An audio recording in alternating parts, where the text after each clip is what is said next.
Now, you were mentioning earlier there's this book that you started reading last year, you read on the way over here, and you're a big reader, you're a big consumer of information, and you said you were in your garage and found this book again, and just was rereading much of it.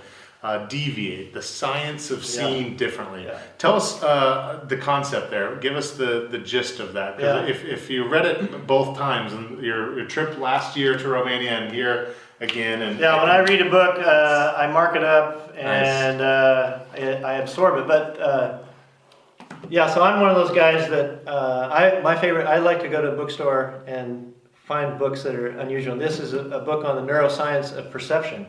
So I've been doing a lot of reading, and because I'm working with expat executives in the pharmaceutical industry, I'm dealing with very bright people, doctors, and all kinds of different job titles, HR people. So I have to be kind of, if I'm dealing with a doctor that's dealing with diabetes at Lilly, I want to know about diabetes, and I want to know about that studies.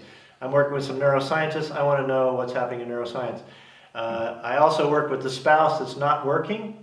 So I work with the spouse that's working at their office or at a coffee shop, and then I go oftentimes to meet the spouse who's not working at home. Okay. And I also help them they had to lay their career aside or stop their job to come with their spouse for this assignment.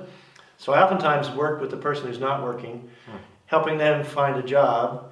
And some of those situations, I'm reading the material that would go together with the field that they're studying and they want to get involved with. So I have to be informed. So I'm always reading.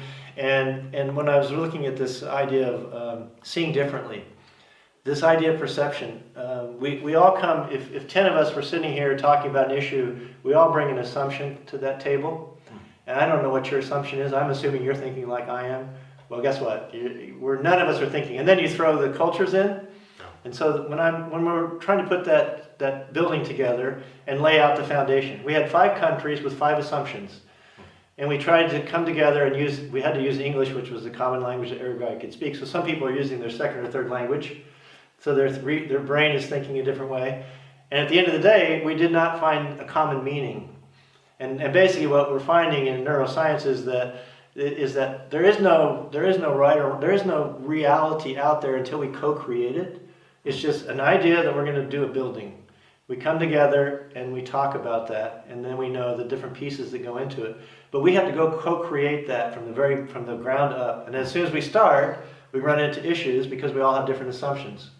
Yeah. And basically, if we're healthy, we can lay aside our assumption, turn it down, come into again, with an open heart, open mind, open hand, and be able to say, what are you thinking? Why? Here's what I'm thinking. And so you begin to have where communication takes place. It's not just words passing back and forth. And we think, if I just said it more clearly. If I said it in your language. No, it's not about that. It's about finding meaning in that and context. So we wrestle a lot with just finding meaning. So that this was, to me, he was basically saying that to get out of our normal self, we have to deviate from our tendencies and turn those off. And to deviate is to change course. So it's a matter of changing course, changing our mind. And it's very hard to change our mind because we're hardwired to be selfish, look out for self. The stranger is somebody that we can't trust, and we're going to cheat as much as we can. That's built into the DNA from the evolutionary process. Look out for number 1 and family. The stranger is not to be trusted, cheat when you can. Unfortunately, that's kind of what I see our government doing right now. I kind of see that the leadership at the top, rather than dumbing down those assumptions and opening up the mind and saying, how do you see this? How do we see this? And really negotiating. The best negotiators are able to get everybody's assumption on the table. And then I know, the Dutch, they're going to need an extra 4 or 5 hours to process this. The Americans, we want to do it in 5 or 10 minutes, and we want to tell you how to do it. And the Dutch, they want to talk about it. And the Brazilians, I hear this all the time. Steve, I'm in a meeting and there's 2 or 3 Brazilians and there's 8 Americans. And the 8 Americans will go around and think everybody has talked, and then 20 minutes later they make a decision. And the Brazilians are like, we didn't even get to, we didn't get to process. In Brazil this would be a 2-hour process. At the end of that 2 hours we would have made a decision. And the same with the Germans.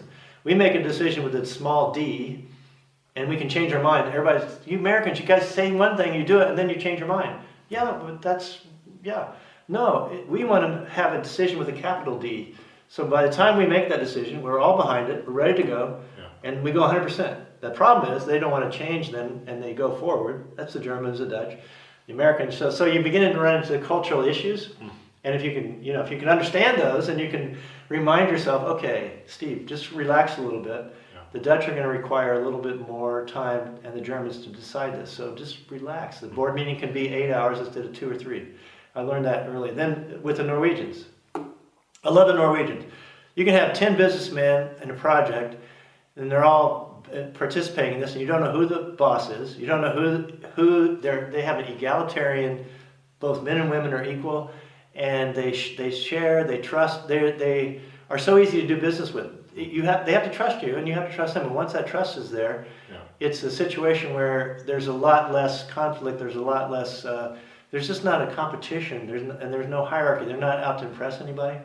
So I know when I'm sitting down with the Norwegians that we're going to have, by the time the decision is made, they're going to all be on board.